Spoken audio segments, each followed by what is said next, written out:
There we go. Here she goes. Let's see. Fingers crossed.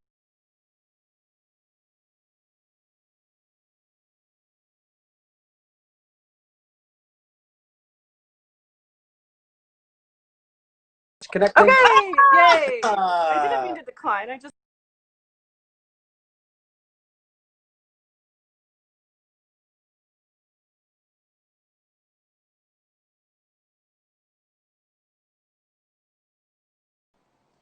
Oh, there we go. Okay, I don't know what was going Hello? on there. Ah! I think we're all. I'm so sorry. I swore. I really, really apologize. Buddy, thanks for Ah! joining us. How's it going? Good, good. I'm upstate in Hudson, New York, so I got out of the crazy city for a little bit. So I've got some birds chirping. It's nice to kind of have a little bit of nature. I'm back here on my porch. Oh, Yeah, that's so, but so but festive feeling and like ready for dress for a tropical ocean day.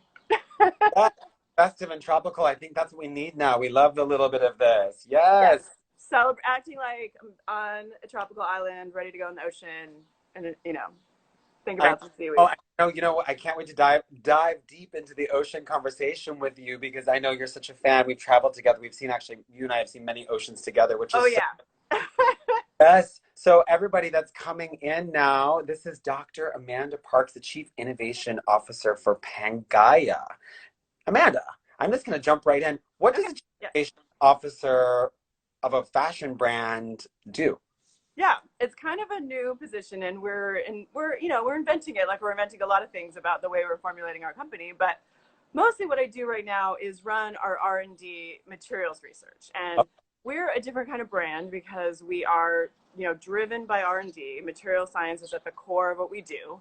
Although we do make apparel, and we're expanding into other kinds of lifestyle products. But the point is that we're driven by innovation, and we want to basically create a series of usable, livable basics, but we keep doing material upgrades. So, every season or every time we have a new technology that has been developed, we kind of upgrade the product that way. In the same way that you might get like a software upgrade for your system, you're going to get a material upgrade from us. Awesome. So wait, okay. So the subject of today's talk is Yes. obviously the secrets of seaweed. Yes. I, I don't think people know the wonderful power that seaweed has, but you do, and so does Pangea. So Yeah. So I tell us- have. Yeah. Go yeah, ahead. Sorry. before we get to the power of seaweed, can you just like back us up, get us into the story, and how did you become so fascinated with it, and why? And why? Yeah. So yeah, my kind of history with more directly maybe with algae, but algae. So seaweed is a type of algae. So it's a Okay. very large scale algae, but algae has many forms from microorganism up through kind of seaweed being the largest plant. But they all live in water and photosynthesize, which is the important thing. But basically, so I've long been kind of fascinated with algae, and it started mostly from bioluminescent algae. I don't know if anybody has seen basically yeah, actually Yeah. recently during COVID when everything was on lockdown, there was many beaches like across Southern California, which never happens, where basically you could go out into the water and if you moved your arm or there's a wave rippling, you would basically see this light, this like glowing bioluminescence. And it's really quite magical. I first experienced it in Turkey when I was traveling there in college. And I mean, there's nothing like it. And I actually described it when I was working on a lot of interaction design projects as this is the way that we want all interactivity to be. It's like perfectly mapped. You have this like interaction and then you have this beautiful response to it. It's magical. It's like unexpected. And I think it's, it's incredibly amazing way that nature works. It's a signaling system around potentially getting eaten, right? You light up and because you let people know where predators are, right? Yeah, So I don't, there's just so many things that's about it that make a lot of sense. And I was obsessed with how it worked from a biological way, right? yeah. Um, and then fast forward like many years, and I'm in grad school at the MIT Media Lab, and we're doing really interdisciplinary things like looking at how we can use all different kinds of digital technology, process technology, electronics to control material behavior, so digital, physical interactivity, and also looking as far as exploring how we can optimize the growth of, say, microorganisms, right? How do we use technological systems to try to optimize nature? Not in a way that in any way changes nature or kind of, affects it negatively, but just saying, this is the power of nature and what can we do to kind of understand it and push it to make it useful for us? So it was kind of a random side project that I was doing with, a friend, sort of, I don't know, submarining, right? You're doing this, you're doing that, you get interested in something. He was an optical engineer, and he started to look at research from the National Renewable Energy Lab, which was going on in the 70s in the US when we were having an energy crisis, right? So we started to look, the first time we started to look beyond fossil fuels, right? What if we aren't going to have gas coming out of the Middle East? What can we do? So algae is actually a very good source of oil. Wow. And what people don't know, maybe this is the first secret and maybe the most important secret, is that most fossil fuel that we dig up today did not start as dinosaurs. It started as algae, How did it? microalgae that got buried under the ocean surface millions of years ago and slowly over time turned into this like petrified oil. So there's nothing inherently wrong about fossil fuels as we know them. It's just that we're digging up so much excess and burning it. That's creating carbon that is taking our entire world out, out of scope. So It's the so idea with developing algae as a fuel is right is to say, okay, well, this is algae that exists in our world that's like, taking in carbon dioxide, right? Taking in oxygen, right? And utilizing the actual natural order, right, of photosynthesis. And then we can get the oil from it and leave the sort of carbon chain in place, the balance of the carbon chain in place. so basically then now knowing that secret that you shared with everybody that uh, seaweed could potentially Yeah. be a fuel resource, so we could be powering planes and cars, and we could be Yes. whoa. So the point, yeah. So then from there, we developed this technology which involved optimizing photosynthesis for algae using some technology stuff from actually the screen industry, like for making flat screen TVs, new advances in LEDs and how we optimize energy there and flashing light systems. And there's this little thing called like this tiny little disco ball that flashed on and off. All this very high tech nano stuff could actually help us to grow a lot more algae with a lot less energy. First of all. Ah. So that was how we could actually start to optimize making something like an algae biofuel. So we developed a technology kind of around this. But yeah, the point was to sort of think about, okay, what is the future of biofuels, and can they start to compete with other forms of energy? My whole attitude about alternative energy is we need all of it. Really, fossil fuels are the enemy. We need wind, we need solar, we need biofuels, we need whatever makes sense in a particular space, and what you have available as a waste resource, all that kind of stuff. Just get everything in balance. But the really fascinating thing about algae is that because it generally goes in the ocean under very cold temperatures, it has a very low freezing point, which is very close to what we need for jet fuel. So the carbon chains at algae were already much closer to kind of what we needed for jet fuel in terms of refining. So that was one space that really made a lot of sense. And we had business plans around, growing algae at airports and converting Oh it wow. directly, and, really exciting things, which, the world wasn't quite ready for. We did some licensing and stuff, but then there was the crash. And, it's really hard to start competing with the oil lobbies in the US. So, Wow. yeah. So So it's kind of brutal. It becomes very quickly a brutal political scene to be in as well. is So there is it so obviously it's an overlooked resource, and then can you fast forward us now to yeah, and how did you transition from right. the that into where you're at now with using it for fashion? Right. So my obsession with it never really went away, and kind of an understanding how we could what an amazing resource it is, how quickly it grows, where we can grow it, and all the things that it can provide us.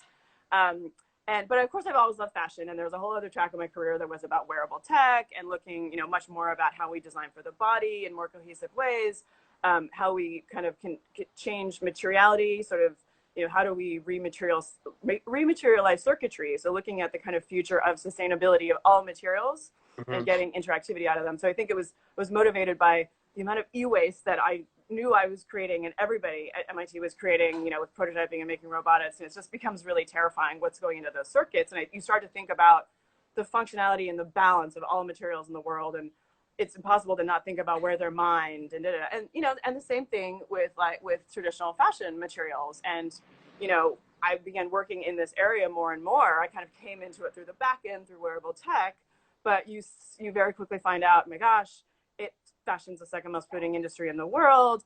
And really, a lot of the materials had not been kind of looked at extensively from a technology space in a while, right? I mean, polyester was developed, it's patented in the 40s, right? We've had very few things, there's been a few Yeah. developments like that, but we've had very few really breakthroughs in this space because something about the way the fashion industry is structured, there's not a lot of R&D inside fashion companies, and the R&D is coming from other places, military tech and, that kind of stuff, the fiber science research, and it's not quite as focused on the mass fashion industry. So that's one of the things we're doing differently in Pangea. Is Okay. to say, and our philosophy around materials is what we call high-tech naturalism, which is taking where there is abundance in nature, so things like waste, right? Where things grow too much, High right? tech. Is that right? High-tech naturalism. Okay, great. Yeah. Just want to make sure. Yeah. Abundance in nature, and then how do we use high-tech processes and other, but also still sustainable chemistries, processes, all these ways that we can basically boost the functionality and make things more usable. So make things like, waste from different parts of plants that, you have one part of the plant that you eat. What about all the rest of the plant, right? That has fiber, that has cellulose. And so it turns out that algae has really amazing characteristics. And one of the things that I knew when we were developing the algae was basically we were trying to get the oil out of the center. The microalgae is like a single cell organism. The oil's in the inside. We got to pierce it to get the oil out. But the cell wall, that could be usable for fibers. Wow. What was the waste of what I was trying to produce energy in suddenly becomes the actual raw ingredient for fibers and textiles. So this is one of the areas that we're working on. But we're also doing, other fascinating things as kind of alternatives. So we try to not use any fossil fuel in our fuels in our supply chain. So we're trying to get rid of polyesters entirely. But like, for example, one of our core breakthrough technologies, which we launched last December, was something called flower down.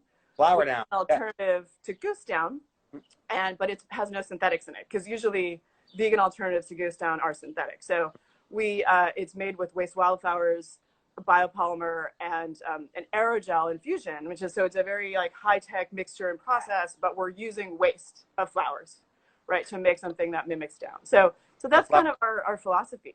It's so cool, and it's such an incredible brand that you guys are building, and it's I love every aspect of it, and it's beautiful and it's fun.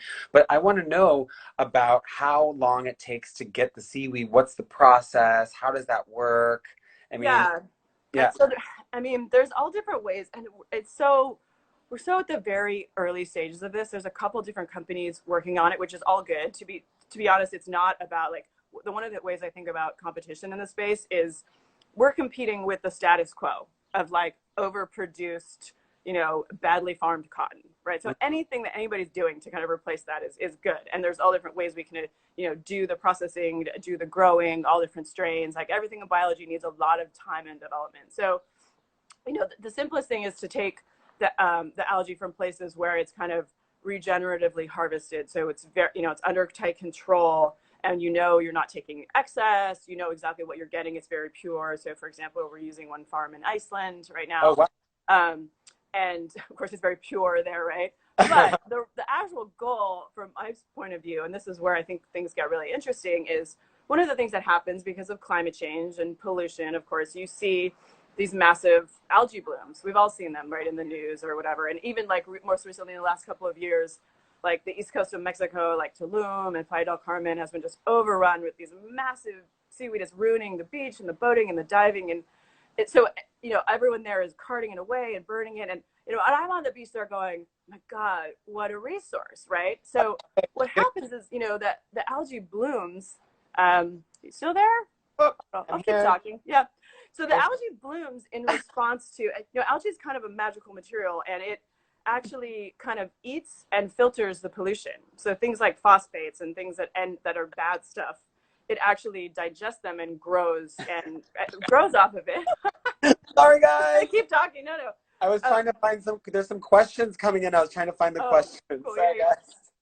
So there's a lot of Arabic that I obviously Yeah. understand, so I don't know what they're asking, but we love you.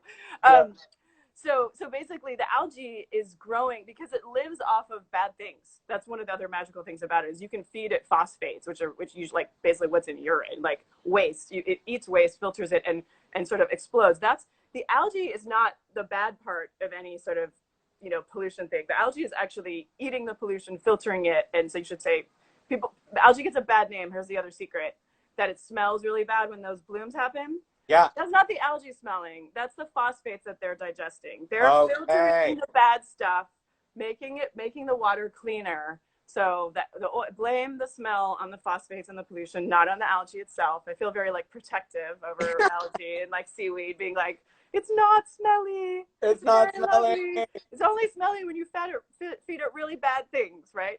Um, so yeah, so basically, thinking about how we can start to harness waste wherever it's growing. This is much harder from a kind of scientific and empirical perspective, because you don't always know what's in that algae. Like you don't, like when you have a perfectly grown crop, you know exactly how it behaves, exactly what's in it. There's not like a mixture of strains, or everything about it. Like the biology is harder to. First, you have to clean that algae because it has been digesting toxins, and Yeah. then you have to like stabilize, and you have to do a lot more kind of upfront prep. So that's one of the things that I really hope we eventually kind of can get to work on, because any place where we can take waste that's developing from the kind of the issues around climate change and turn it into something useful, is a way that we can kind of try to get our world back in balance, to be Yeah. honest. Is it more of a labor intensive process?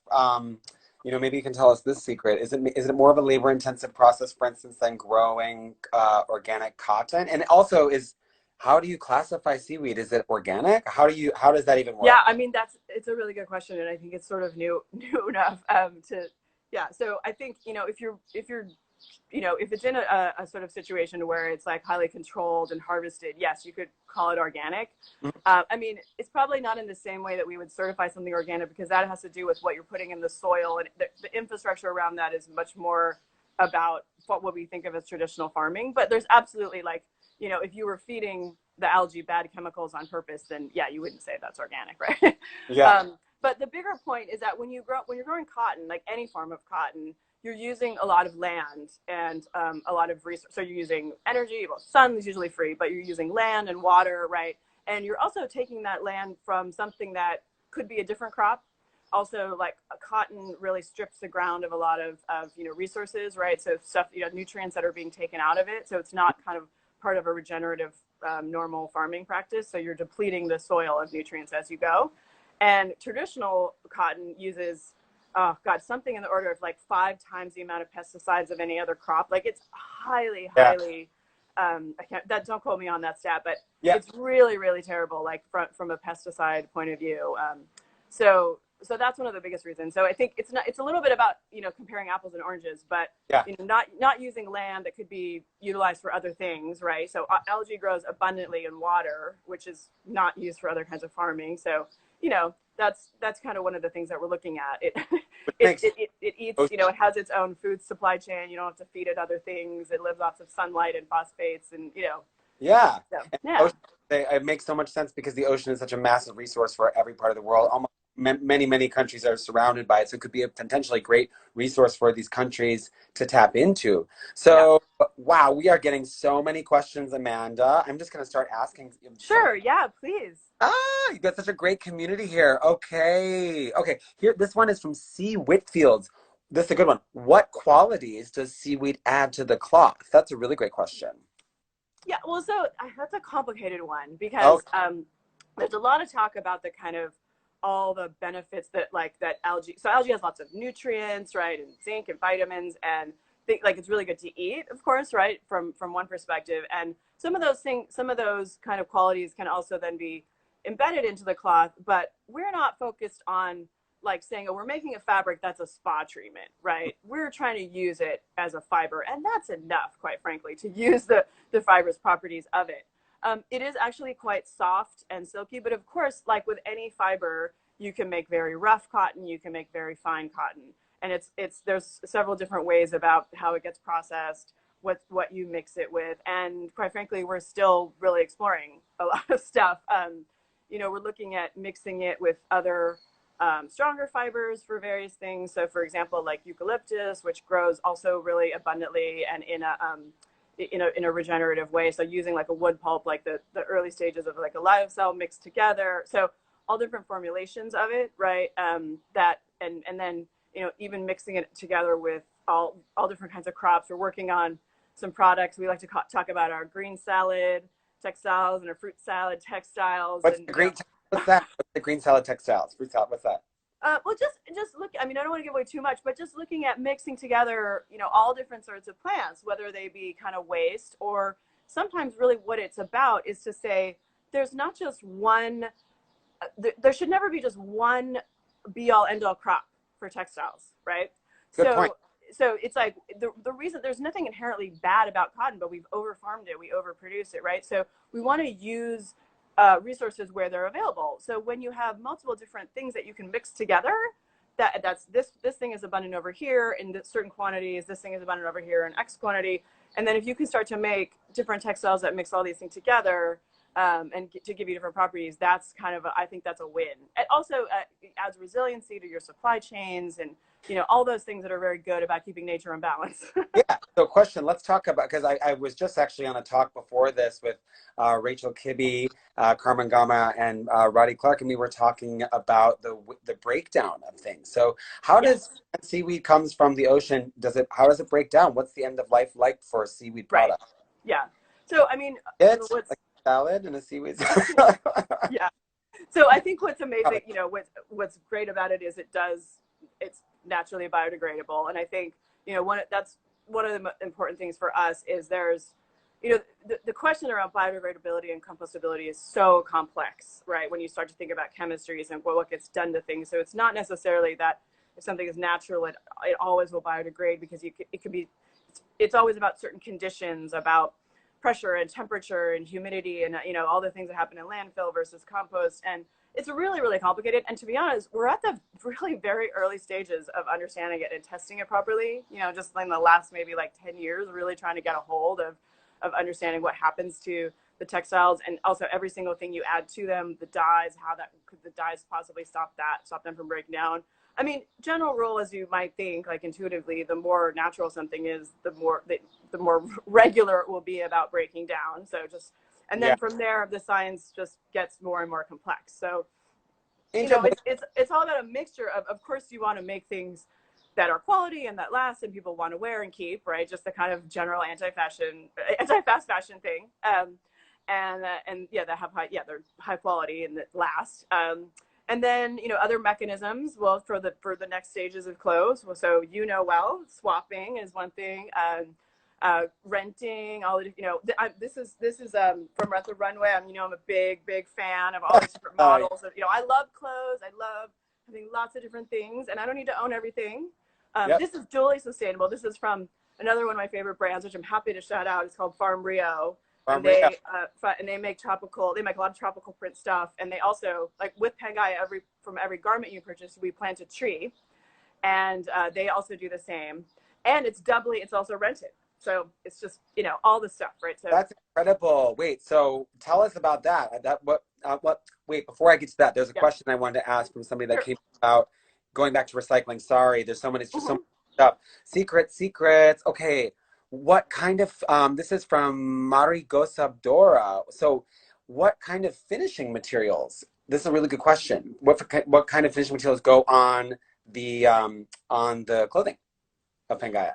Oh, well, very little, I guess, finishing. I think what we do is sort of, develop the yarn to a particular stage, mix it and weave it. And then, of course, for any dyeing. So we have a couple of different series of dyes that we have that we're already using, and then new ones that are really exciting kind of coming down the path. So we have, environmentally friendly bright dyes, things that use much less water. We have botanical dyes, which are entirely from plants. And then we have some new exciting stuff coming along, which is much more in the biofabrication area. So just pushing, like I said, with the updating of everything, right? How do we push forward on the new materials and the new scientific developments? So that's what we will, we'll do a traditional dyeing process. Seaweed works like a regular, like a cellulosic, so natural material like a cotton. So it's a similar kind of dye situation. So you can have good dyes or bad dyes, right? Good dyes or bad dyes? Yeah.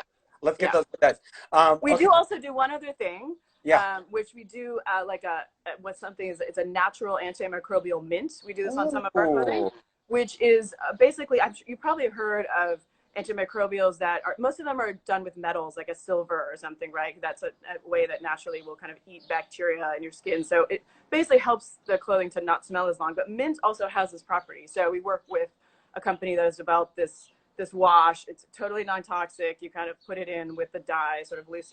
I'm being loose with the science of all this, how all this works, but the point is that basically your t-shirts, you won't have to wash them as much, because of course is another sustainable metric. And I can honestly say that last summer, God, when we used to travel, I was at Cannes and I was giving a talk with one of our UN and one of our partners there, and I was wearing one of our t-shirts on stage, and it's like bright sunlight, like on giving the talk in this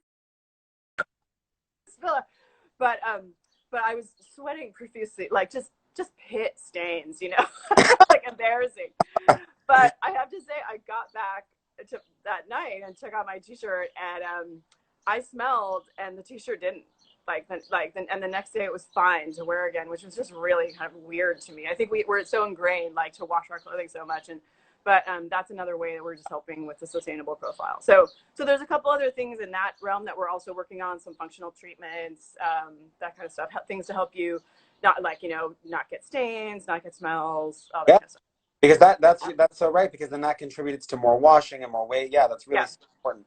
Yeah. Okay, so let's go to the tree planting, the tree program. Yes. Yeah. So one of the things that we do, and we have a whole philanthropic area of our business, we're super dedicated to it, and you can see all of our metrics online. And we also are super dedicated to true scientific communication. We have a glossary with complicated words explained, and I spend a lot of my time as our kind of head of science doing this, and knowing that this is a really big part of what we do, and not wanting to kind of dumb down anything. Like, we want to explain it in this, as much complexity as you can tolerate.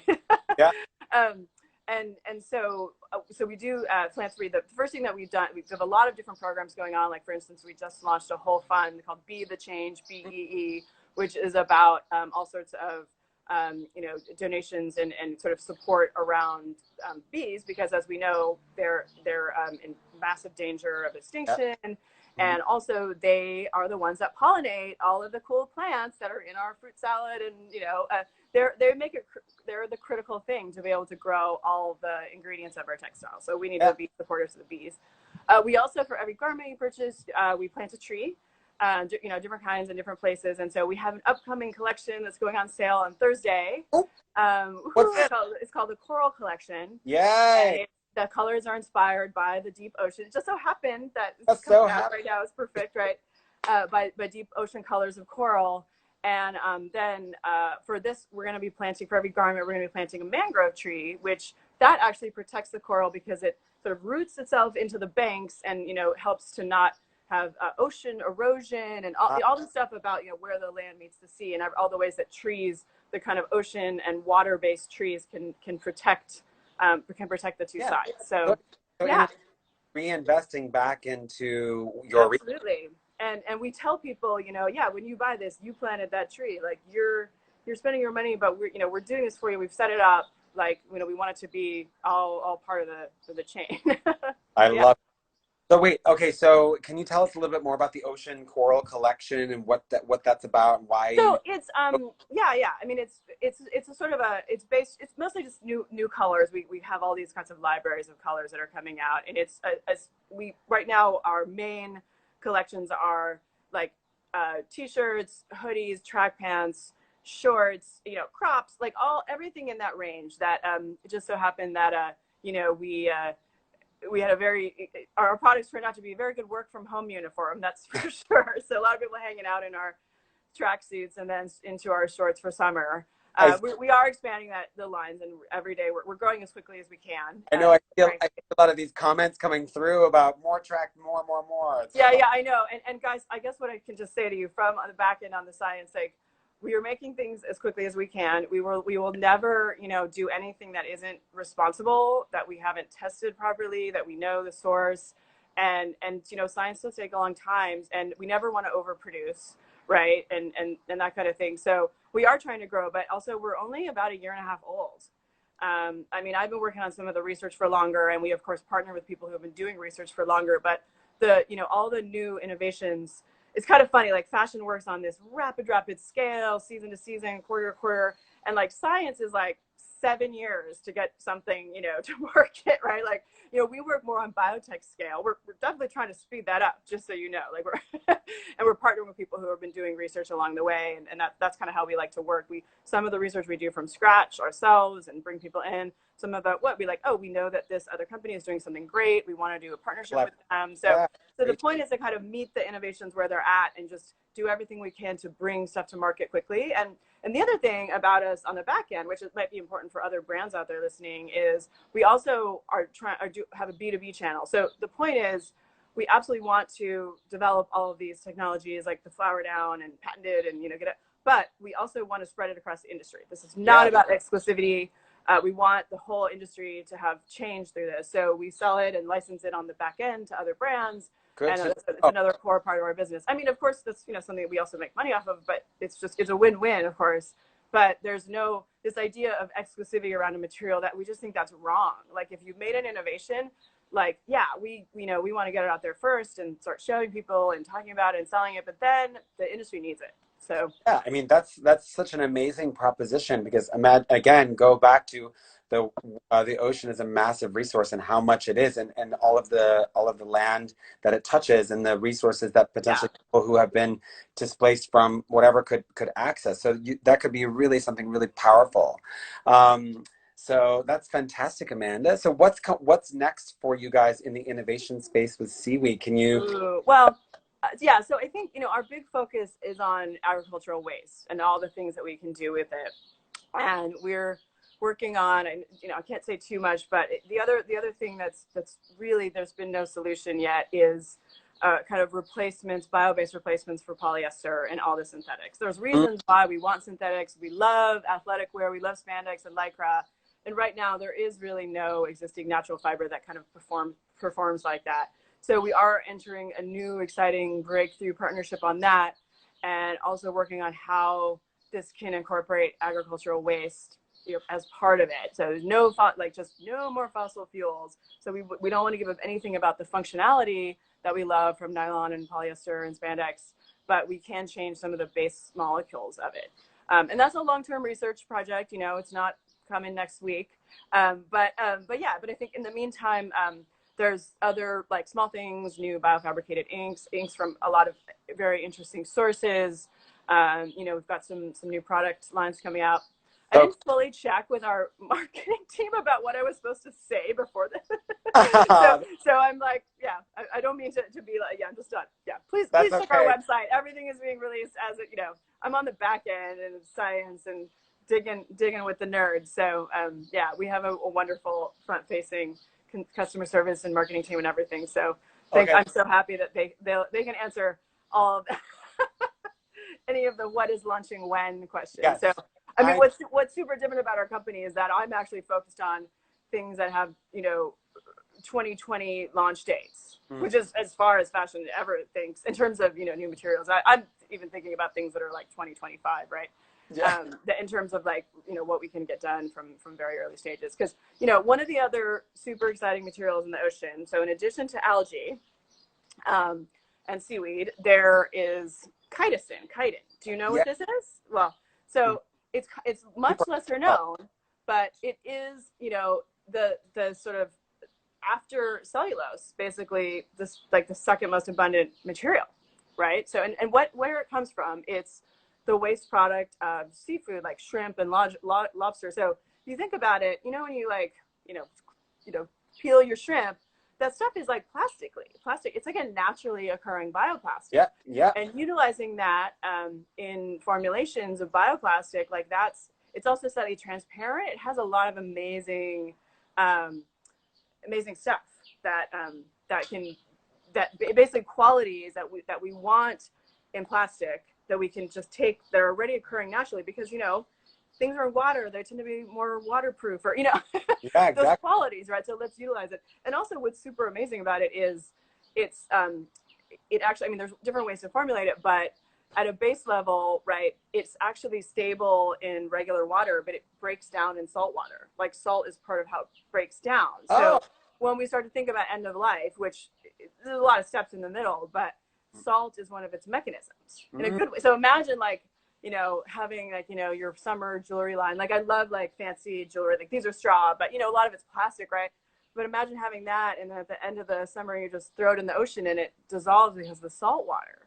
So things Oh, like that that are just other paradigms around it, and it's really been largely unexplored, especially for fibers, and it has some qualities and characteristics that can make it potentially similar to polyester, but being fully natural. So the oh. ocean is full of wonder, and we don't. I mean, we haven't even begun to explore it. Yeah. Yeah, I mean, are you, I guess, interesting question. I mean, I would hate for us to shift the exploitation of the ocean Oh, away. 100%. I was just about to say that. I was like, wait, what did I just say? Like, yeah, we Yeah, can't.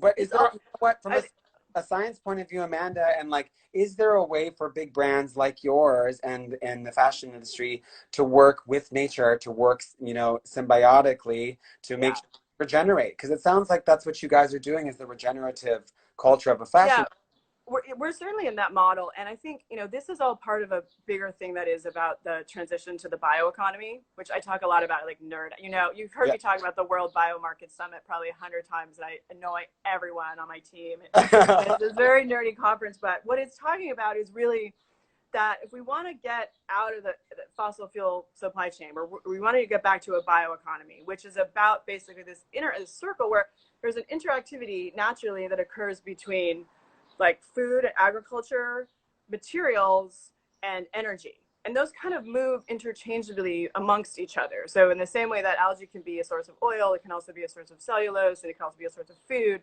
There's this kind of interchange that naturally happens, and each element of each plant could be different things, etc. And and so the idea is to say, how can we build an economy around this naturally? So this is a naturally occurring world.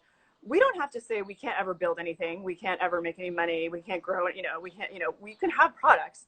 It's just how do we get them to work inside of this infrastructure? And that's looking at things like being clever about what we do with waste. So, you know, we eat certain parts of the corn, there's other parts that we can use, you know, and like that becomes energy, that becomes material. Like all that kind of interchange is really about that balance and in creating, you know, our base raw materials, our chemistries, all that kind of stuff, and just getting that back in balance. I forgot what the question you asked. I just, when I get talking Yeah, about the bioeconomy, I'm like oh, that yeah, also reminds me of this other book, which I wanted to share. So this is one of my favorite books, which it may seem that's crazy, show and tell. scientist. What is it? So it's called Donut Economics. Okay. And they're saying I'm talking too much, that I need to give you a chance to talk more. Sorry. No, no, it's okay. That's Amanda, so you've got funny. so much information. um, so this is a book by a really wonderful economist, Kate Raworth, British. And this is looking at how we really think about the 21st century economy that isn't all just about unlimited growth. Like how to, like we have, Correct. you know, it finally something made sense to me as an engineer looking about the economy in terms of the circles of how the worlds work, how materials work, how energy works, and keeping inside this donut where, you know, if you're overgrowing on one level, somebody's paying for it somewhere else. I mean, we know this in fashion, fast fashion, someone's paying for it, that the earth is, there's people being abused, right? All that stuff. Yeah. And so this is actually like there's numbers and diagrams and wonderful ways to kind of make sense of this really like technically and scientifically. So I recommend anybody who's interested in this stuff to, you know, I hate, you know, I'm not at all about finance or whatever, but this is something that from a scientist, I was like, this is it. Here we are. Here's the future of our economy. I'm Yeah. gonna do our follow-up. I'll do a share link for that book. It's an incredible book. Yeah. So, Amanda, what's the future? We only have a few minutes left. Mhm. So what is the future looking like for you? Let's talk about you for a sec. What's going Okay. you know with you? You're in Hudson now. It's a very crazy time where we're all kind of thinking about these rapid I changes. know. So what's going on with you? What's up? Well, I think, I mean, one of the interesting things about, you know, what COVID and everything that's about the movements right now, even Black Lives Matter, just thinking about, you know, human rights and social justice and everything about medical, and my God, the thing that has been interesting is there has been you know, we've been fighting for a long time to kind of do the right thing and build the right kind of products. And I think there is a bit of a shift around people want, you know, this conscious consumerism. People want to know where their stuff comes from. They want to be buying quality things, like just a kind of this overall wake up call of like how, what, what am I doing? How does do the things that I do affect what's going on in the world? So that feels really good. In some ways it's hard and rough, and we need, like, there's so many changes that need to happen, and I'm very excited about all, like, suddenly it's like, okay, massive disruption to the status quo, great, I'm in, like, I got a plan, like, right? So it's like we've been waiting for this opening for kind of a long time, I think. Mm-hmm. In a lot of ways, changing the infrastructure around investment, changing things about leadership, kind of pushing different kinds of science forward. So we're trying to grow all of our research as quickly as possible. We're split across the world. Our headquarters are in London. I'm trying to get back there, but the research, the good research and the good resources are everywhere, and we are committed to kind of using what makes sense in different places as the materials, but also the brains, right? So we need to be working with the best and brightest, and I've spent a lot of time traveling in the last couple of years identifying what's going on where and how to make all those things come together. So I'm just really like action, action, action. Like, how do we make it happen faster? Not in a sense that we're gonna like just grow, we don't want it to be in the model of making terrible things for the sake of growth. We're all about, we can actually replace a lot of the supply chain with what we're doing, and that's the important part of what we're trying to do.